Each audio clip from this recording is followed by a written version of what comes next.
Bismillahirrahmanirrahim. Assalamualaikum warahmatullahi wabarakatuh. Kembali lagi bersama saya Wendy di channel YouTube Banten Podcast. Kali ini kita akan membahas mengenai kita mempunyai program baru, yaitu adalah kajian kitab kuning yang tentunya masih bersama PCNU Kota Serang. Kali ini saya sudah kedatangan tamu. Ya mungkin kalau teman-teman masih ingat, beliau sudah pernah podcast bersama kita juga waktu Tausiah Ramadan. Beliau adalah Ustadz Abdul Hanan. Assalamualaikum Ustadz. Waalaikumsalam. Gimana kabarnya Ustadz? Alhamdulillah. Sehat Ustadz ya. Kita terakhir ketemu itu waktu Tausiah Ramadan Ustadz ya. Tausiah Ramadan. Alhamdulillah masih bisa bertemu Ustadz. Alhamdulillah ketemu kembali.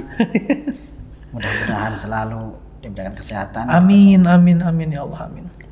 Ustadz, sebenarnya kita akan membahas mengenai kitab kuning Ustadz, karena yang namanya kitab kuning itu kan banyak sekali yang dibahas dari seluruh aspek kehidupan Ustadz ya. Sebenarnya kalau menurut Ustadz sendiri nih, kitab kuning itu apa Ustadz? Baik, Assalamualaikum warahmatullahi wabarakatuh. Waalaikumsalam. Alhamdulillah wassalatu wassalamu ala rasulillah wa ala alihi washabihi wa wala amma ba'du. Para dulur, para pemirsa Banten Podcast yang selalu dalam lindungan dan naungan Allah Subhanahu wa taala, dan para kru Banten Podcast yang saya banggakan. Baik, kitab kuning itu sebetulnya cuma istilah atau panggilan. Kitab kuning itu adalah kitab yang dijadikan rujukan hukum-hukum dan tulisannya itu gundul, tak berharokat dan tak bermakna. Namun kemudian disebut kitab kuning, meskipun zaman sekarang itu nggak mesti kuning. Padahal yang putih malah lebih banyak kalau sekarang.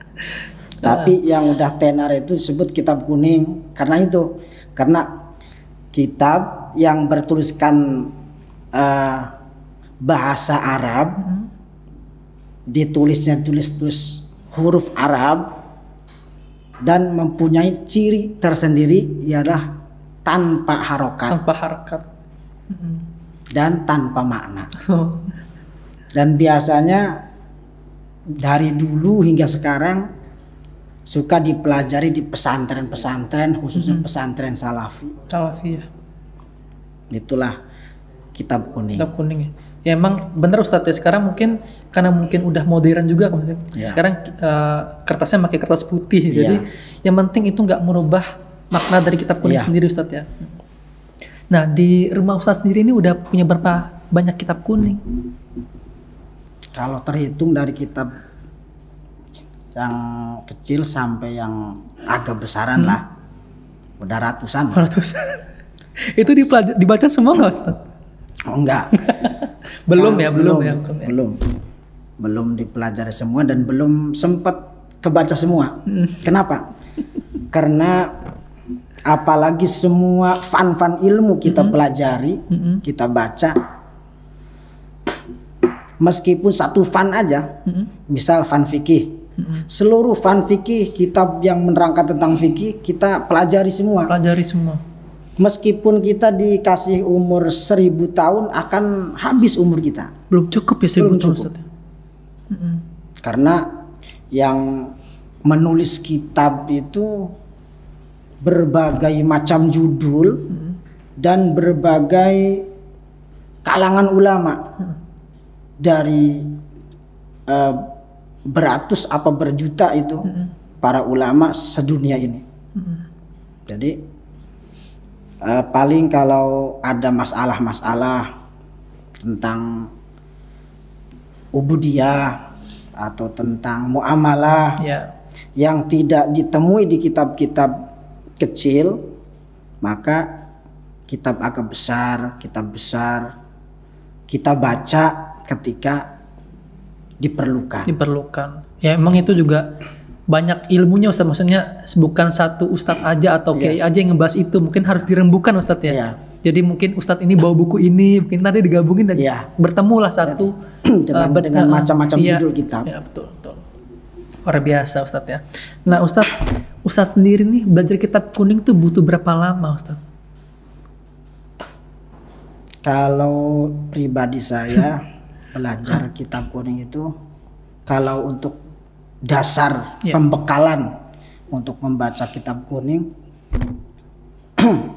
untuk saya sendiri 7-8 tahun. 7-8 tahun. Itu bisa bacanya aja Ustaz. Baru bisa bacanya aja. Belum mengartikan ya Ustaz. Mengartikan. Tapi emang kalau bacanya aja emang udah luar biasa Ustaz, karena yang namanya kitab gundul nggak ada harkatnya, gimana mau bacanya kan Ustaz ya? Itu kalau udah bisa bacanya aja luar biasa. Nah Ustaz, sebenarnya apa sih kesulitannya untuk bisa membaca kitab kuning Ustaz, selain kitabnya gundul? Karena untuk membaca kitab kuning itu harus ada kalau semacam kita itu alat bantu. Nah, apa yang harus kita kuasai?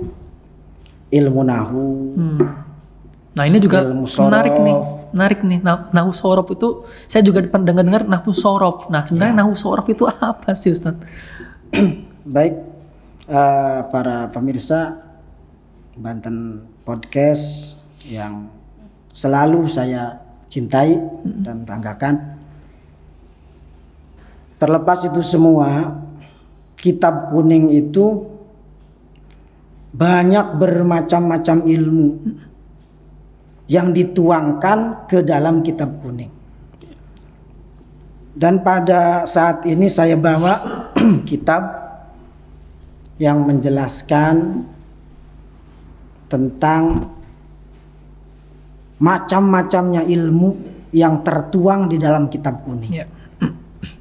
Dan ini kitab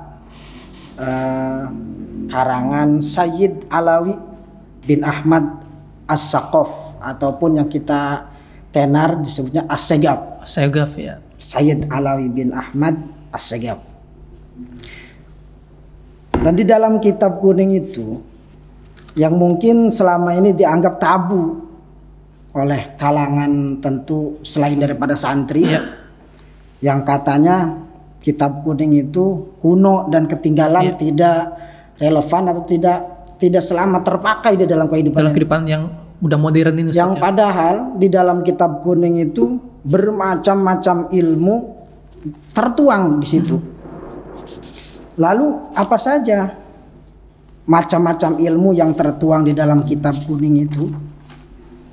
Menurut kitab ini, macam-macam ilmu yang tertuang di dalam kitab kuning ada bermacam-macam.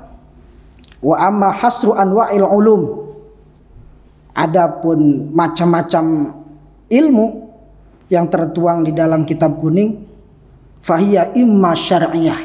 Itu yang pertama, ilmu tentang keagamaan. Apa ilmu syara itu? Ini ada dasar 3 tentang ilmu keagamaan ini. Di dalamnya ada ilmu fikih, ilmu tafsir, dan juga ilmu hadis. Itu baru satu macam ilmu yang ada di kitab kuning. Ilmu syara namanya. Ilmu syar'i. Dan di dalamnya itu ada 3 macam ilmu fikih, mengandung ilmu fikih, ilmu tafsir, dan ilmu hadis. Dan yang kedua, wa imma adabiyah, ilmu semacam adabiyah yang di dalamnya itu ada 14 macam ilmu. 14 macam ilmu yang dituangkan di kitab-kitab masing-masing fan, yaitu yang pertama ilmu lugat, juga ilmu istiqaq, ilmu tasrif, ilmu nahu, ilmu ma'ani, ilmu bayan, ilmu badi', ilmu arud, ilmu qawafi, ilmu qarad, ilmu insya'un nasar, ilmu kitabah, ilmu qiraat, ilmu muhadarah. Itu yang terkandung di cabang ilmu adabiyah. Dan juga wa imma riyadhah, ilmu riyadhah. Dan ini di sini ilmu riyadhah ini terdapat 10 fan ilmu. Bercabang lagi Ustaz. Bercabang lagi. Di antaranya ilmu siasah. Ilmu siasah. Ilmu politik. Di antara ilmu yang tertuang di ilmu bagian riyadhah itu ilmu yang jumlah 10 itu ilmu tasawuf. Tasawuf ya. Terus ilmu handasah. Apa itu? Nanti kita jelaskan satu persatunya. Ya. Kalau satu-satu ini bakal panjang Ustaz. Bakal panjang. Bisa kita sampai malam. Tapi kita senggol-senggol aja sedikit-sedikit karena mengingat waktu juga terbatas. Dan juga ilmu hayat, ilmu taklim, ilmu hisab, ilmu jabar, ilmu mausik, ilmu siasah, ilmu akhlak, ilmu tadbir. Dan selanjutnya macam-macam ilmu, yaitu wa imma akliyah, ilmu bangsa akal yang harus benar-benar memeras otak. Yaitu mana jenis ilmunya selain daripada tersebut tadi yang jumlah 24 cabang ilmu itu. Seperti ilmu mantik itu dipelajarinya lumayan apa Ustaz? Sama otak itu ngubang. Nguras ya? Nguras otak. Ilmu jidal, ilmu dialog, ilmu perdebatan. Itu juga dibahas Ustaz ya? Ada di kitab kuning itu. Usul fikih, ilmu usuluddin, ilmu ilahi tentang ketuhanan, ilmu tabai, watak-watak manusia, sifat-sifat manusia tertuang di dalam kitab kuning juga. Ilmu tabib, kedokteran, ilmu mikot, batasan-batasan, perbatasan, ilmu nawamis, ilmu falsafah, filsafat kalau kita, ilmu kimia. Berarti lengkap banget tuh sebenarnya. Lengkap. Yang selama ini dianggap tabu, dianggap kuno, dianggap ketinggalan zaman lah ya. Ketinggalan zaman, ketinggalan segala hal, yang padahal kalau semua ini kita pelajari, meskipun kita diberi umur ribuan tahun, akan keduluan kita meninggal. Jangankan semua fan ilmu. Dan ini semua tidak masuk ke semua para kiai, para ustadz. Jadi masing-masing ada keahliannya masing-masing. Punya porsinya masing-masing. Punya porsi masing-masing. Dan apa batasan atau definisi juga kegunaan ilmu-ilmu tadi itu? Yang pertama ilmu fikih yang berada di garisan ilmu syara, itu yang pertama ilmu fikih, yaitu ilmu untuk bekal ibadah kita dan juga kegunaannya untuk menjalankan segala perintah-perintah Allah dan menjauhi segala larangan Allah. Dan di ilmu fikih itulah disebutkan mana yang harus, yang wajib kita laksanakan, mana yang tidak boleh dilakukan, mana yang sunnah, mana yang makruh, mana yang halal, mana yang haram. Nah, di dalam kitab fikih itulah bagiannya disebut ilmu fan fikih. Berarti emang kalau fikih itu ada, kalau kita mau belajar ya fikih, dimatangin dulu fikihnya Ustaz, iya, mungkin fikih. Dan ilmu tafsir. Ilmu untuk mengetahui makna-makna kalam Allah, Al-Quran. Dan di situ di dalam Al-Quran itu kan terdapat perintah, larangan, dan juga sejarah tentang kenabian dan kerasulan. Kalau tanpa didasari dengan ilmu tafsir, maka Al-Quran itu kalau kita terjemahkan tanpa didasari dengan tafsir, maka akan ngambang, bahkan akan sesat. Artinya pemahaman kita kalau tanpa didasari ilmu tafsir. Maka haruslah kalau kita mau memahami Al-Quran, kalamullah, itu harus ada ilmu tafsir. Dan yang ketiga ilmu hadis.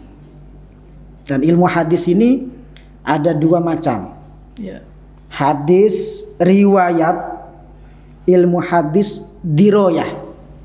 Jadi riwayah dan diroyah. Itu bedanya apa, Ustaz? Bedanya, hadis tentang riwayat ialah ilmu hadis yang di dalamnya itu mengandung pengalihan tentang kegiatan ataupun tingkah laku, langkah-langkah Nabi Muhammad, baik berupanya ucapan, perbuatan, dan juga ketetapan, dan juga sifat-sifatnya Nabi. Nah, dituang di dalam hadis itu, maka kalau mengandung arti tersebut, maka disebutnya ilmu hadis tentang riwayat hadis yang kita kenal itu, yang bisa kita tahu dari buku-buku atau dan juga hadis diroyah, yaitu untuk mengetahui macam-macam hadis dan juga siapa yang menceritakan, siapa rawinya, dan apa yang tertuang, yang diceritakannya itu. Maka yang bisa memecah itu semua, kita harus menguasai ilmu hadis diroyah. Untuk membedakan. Lalu demikian kita bisa menggambarkan bahwa ini hadis sahih, hadis hasan. Apakah ini hadisnya tertolak, apakah keterima? Itu harus kita menguasai tentang ilmu hadis diroyah. Diroyah. Jadi perbedaannya itu, Ustaz. Jadi ada hadis riwayat, ada diroyah. Gitu. Dan selanjutnya para pemirsa sekalian, para saudaraku, baik yang ada di Serang ini maupun seluruh umat muslim, macam-macam ilmu. Yang selanjutnya itu ilmu lugot. Kalau kita sering kenal itu ilmu tata bahasa. Ilmu tata bahasa yang biasa dipelajari di sekolah-sekolah. Tapi yang dimaksud ilmu lugat di sini adalah ilmu yang untuk menyusun kata. Jadi ilmu yu'rafu bi abniyatul kalam. Ilmu yang untuk menyusun kata demi kata. Itu urusannya ilmu lugat. Kalau kita dibahasakan di sekolah kita ada bahasa Indonesia, ya kan? Kita harus mengerti tuh tentang penyusunan kata, ada SPOK. Kalau kita sekolah. Nah, kalau kita di pesantren itu ada susunan katanya itu ada mubtada, ada khobar, Ada fi'il, ada fa'il, ada maf'ul, ada jar, ada majrur, ada mudhof, ada mudhof ilaih. Nah, itu semua disebutnya ilmu lughat. Loh, banyak sekali Ustaz tema bahasanya, luar biasa. Ilmu menyusun kata. Kalau istilah kita ilmu tata bahasa. Ya. Juga ilmu istiqaq. Apa itu ilmu istiqaq? Ilmu untuk mengetahui asal-asalnya kalam. Ya. Ya, mustaq kalau sering kita kenal di santri itu mustaq. Mustaq. Ini bisa kita tuangkan kata seperti dorban. Itu mustaqnya di doroba, yadribu dorban. Oh, ya, ya. Ini asal katanya mendirikan. Nah, asal katanya diri. Ya, sama Itu aja kayak Indonesia juga begitu ya, ya. Ya.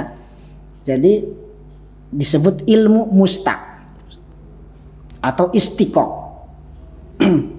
Jadi pengenalan kata-kata dasar. Ya kayak menulis, bahasa dasarnya tulis, nulis ya, gitu ya. Istisqa. Jangan dianggap ketinggalan ilmu kita itu. Benar, sepakat kitab saya. kuning itu. Sepakat saya. Dan juga ilmu tasrif. Tasrif. Ilmu tasrif untuk mengetahui berubah-berubahnya kata. Tahwilul aslil wahid, berubahnya asal satu ke asal yang lain. Ila amsilatin mukhtalifatin, la tahsulul makna illa biha. Tidak akan berhasil suatu makna yang kita tuju terkecuali dengan ilmu tasrif itu. Maka ketika kita pengen mengetahui dari makna mulia jadi memuliakan, harus mengerti dengan ilmu tasrif. Tasrif ya. Karuma artinya mulia. Kalau memuliakan, akroma memuliakan. Beda lagi Ustaz. Beda lagi. Dari karuma mengalih jadi akroma. Nah, itu urusannya ilmu tasrif. Iya, iya. Dari tadinya doroba jadi yadribu, dorban, dorbatan, dirbatan, doribun, madrubun. Iya. Itu urusan ilmu tasrif. Atau ilmu sorof. Oh, itu yang tadi saya tanya sorof itu. Ya. Oh. Secara globalnya ilmu sorof. Dan juga ilmu nahu. Bukan tahu. Ilmu nahu ialah ilmu yang menerangkan tentang tingkah atau keadaan akhir suatu kata.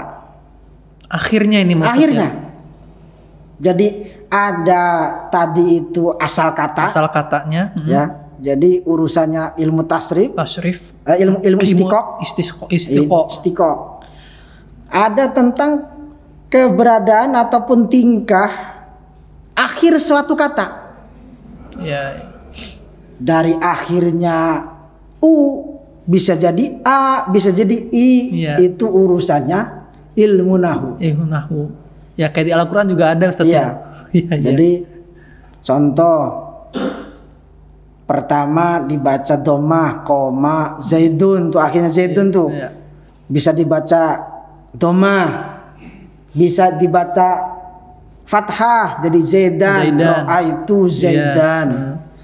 Terus berubah lagi jadi kasroh, marartu bi zaidin. Ya. Jadi untuk mengetahui tingkah atau hukum-hukum bacaan akhir kalimat itu harus menguasai ilmu nahu. Ilmu nahu. Gitu. Pokoknya berkaitan dengan akhir kata Ustaz, akhir kalimat ya. Akhir kata. Karena mungkin kalau beda itu beda arti juga Ustaz ya. Zaidan, Zaidin itu beda arti nanti jadi kan? Jadi itu beda di kedudukan. Kedudukannya yang tadinya koma zaidun. Nah, lafadz zaidun ini jadi fa'il kalau orang santri. Iya. Pindah ke zaidan jadi maf'ul. Pindah ke zaidin jadi majrur. Gitu. Dan selanjutnya di dalam kitab kuning itu harus menguasai ilmu bayan. Ilmu bayan. Nahwu, sorof, bayan. Ilmu bayan. Apa itu Ustadz ilmu bayan ini? Ilmu yang untuk mengetahui tentang cara membedakan dan juga menjelaskan dalil-dalil yang tertuang di setiap kata-kata yang terdapat di kitab atau di Al-Quran, di hadis. Itu tidak terlepas daripada ilmu bayan. Tanpa kita paham ilmu bayan, maka mau membedakan dari kalimat demi kalimat, saya rasa akan sulit. Yeah. Dan juga ilmu badi'. Masih banyak Ustadz ya sebenarnya. Luar biasa. Masih banyak. Dan yang paling indah itu ada ilmu arud. Ilmu arud. Ilmu arud ini ilmu yang berkaitan tentang lagu-lagu. Lagu-lagu. Syair. Kalau kita itu syair, ya, puisi, apalagi itu nyanyi-nyanyian. Yeah. Jadi ada juga di kitab kuning itu menjelaskan tentang ilmu syair. Dan dibarengi dengan ilmu qawafi. Ilmu qawafi agar bisa mengetahui akhir-akhir barisan dalam satu siiran itu, bahwa ini kenang khoban, kenang macam apa gitu, wazannya dikurangin huruf 1, dikurangin 2, itu harus menguasai ilmu qawafi. Jadi kalau di kita itu ilmu arud, ilmu tentang nyanyian itu ilmu apa? Ilmu apa? Nyanyian. Ya, jadi ada kunci itu kan ya, not lagu. Chord. Ya. Itu. Jadi di kitab kuning juga ada. Bahkan lagu-lagunya itu banyak, Kang. Banyak lagu di situ, ada Bahar Rojaz, ada Bahar Tawil, ada Bahar Kamil, ada Bahar Basit. Bahkan basit itu terbagi 2. Ada basit mustakmal atau kamil, ada bahar basit majzu. Ya.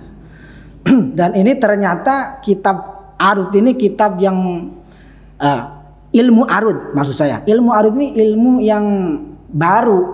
Oh, baru ini Ustaz. Ilmu baru setelah kemudian santri dulu. Santri dulu itu ada yang seolah jenuh membahas tentang ilmu kitab, ya, ilmu nahwu shorof. Jadi ada temuan-temuan baru, ilmu arud namanya. Ternyata dipelajari dan dibawanya enjoy, Kang. Kenapa? Karena yang dibahas itu syairan, lagu-lagu. Ada barojaz itu kan, ya, rojaz. Dan itu di situ tertuang tentang lagu-lagu, ada dasar-dasarnya juga. Ya. Ada rumus-rumusnya juga. Dan begini, salah satunya kalau kita ambil barojaz itu rumusnya raw itu menunjukkan rojaz, waw itu menunjukkan kata waqaihima, dan wazannya mustafilun. Baharojaz. Jadi yang biasa kalau di santri itu di kitab nadoman itu kebanyakan barojaz. Nah, sebenarnya barojaz itu ada contohnya nggak sih, Ustaz? Begini, syairnya di lagunya.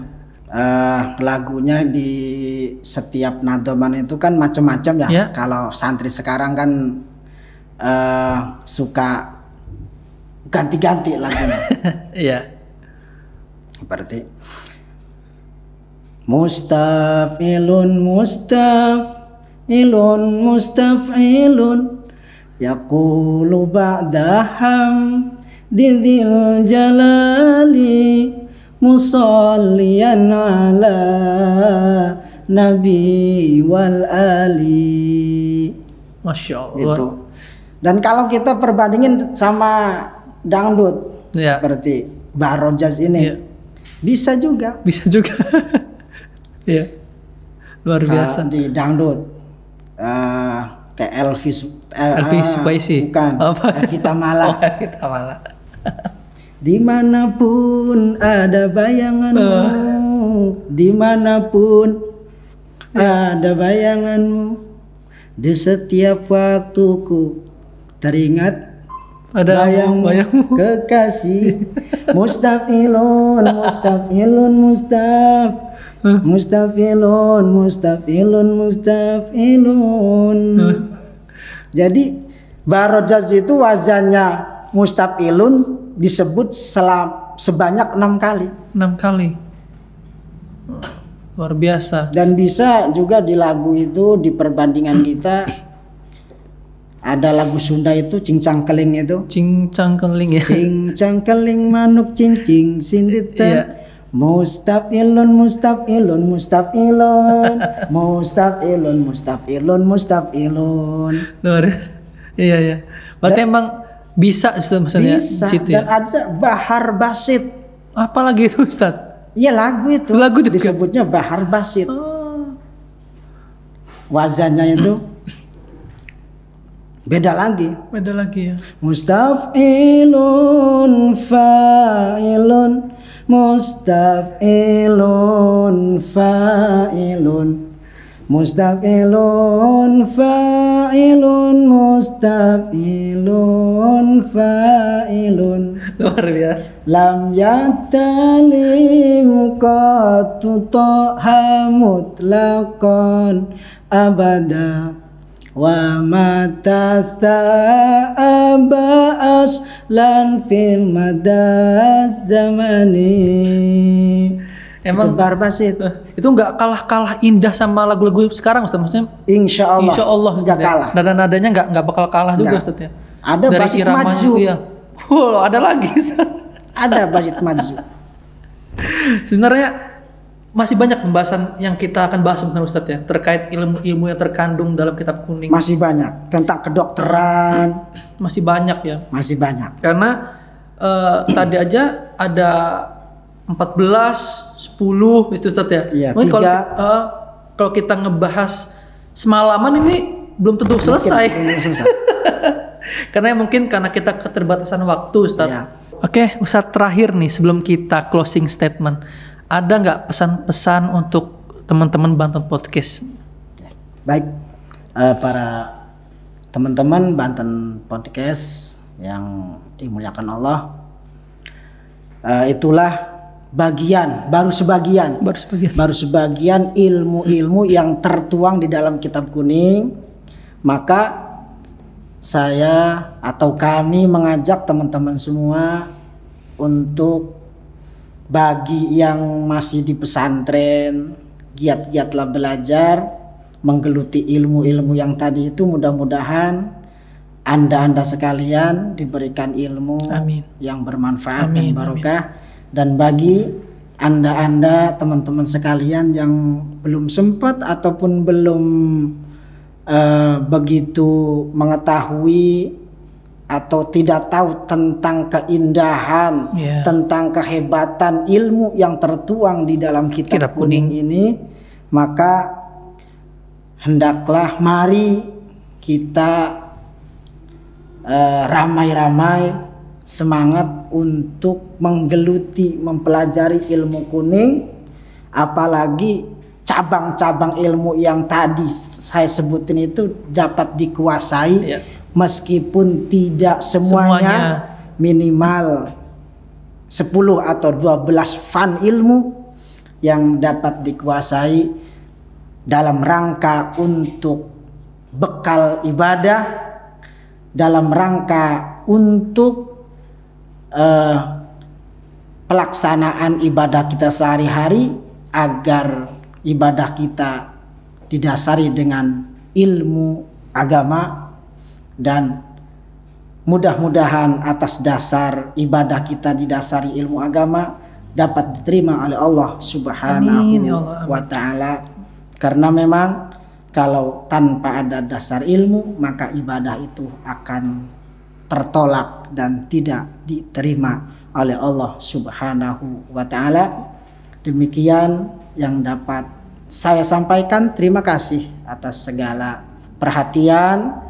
Mohon maaf atas segala kekurangan, kehilafan, dan lain waktu kita bisa bertemu kembali untuk melanjutkan pemaparan. Insya Allah mudah-mudahan kita semua diberikan panjang umur oleh Allah Subhanahu wa Ta'ala. Ustadz Nuhun sebelumnya sudah mau memberikan edukasi ke saya dan teman-teman Banten Podcast. Kita akan membahas next ya Ustadz ya, karena masih banyak pembahasan yang belum kita bahas Ustadz. Oke teman-teman Banten Podcast, sekian. Assalamualaikum warahmatullahi wabarakatuh. Waalaikumsalam.